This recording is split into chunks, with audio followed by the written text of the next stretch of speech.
هغه ملکونه دا بعضې چې صفتونه کوي او سم پرې مړه دي د انګریزانو دا ملکونه زمونږ هلته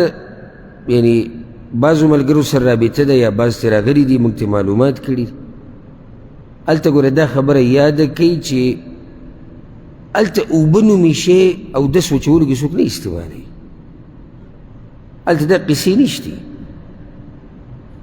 ودرېږه چې کوم ځای کې ودرېږي او بس اودس مات که او بیا د پینټ چینج بند که او راځه دا د دوی ترقی حال دی یعنې دا له دوی ترقي کړې ده چې ترقي لا نه وی نو چې ګوره څه حال به ځکه یو ملګري وي زه تللی وم هلته څه کار مې انګریزانو ملکونو ته وایي په دې باترومونو باندې وګرځېدم چې څه ځای کې اوبه میلاو شي اوبه نه وي په ټیشو باندې به ځان وچوي یا ځان بلکل مه وچوه او ګرځې دې کیسې دي نو دومره ترقي یافته ملک کې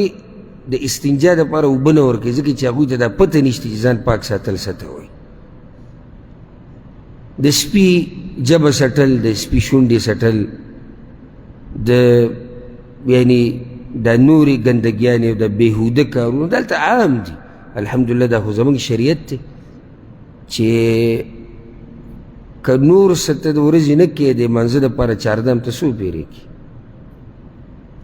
نو د مانځه دپاره تا هلته شریعت وي چې کپړه به صفا ساتي اوس که یې صفا کوې که نه صفا کوې خو مانځله خو به یې صفا ساتي ځای به صفا ساتي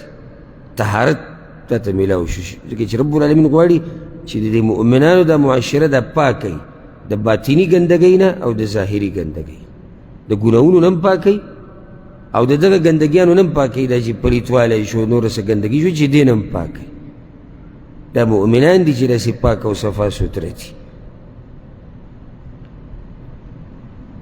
نو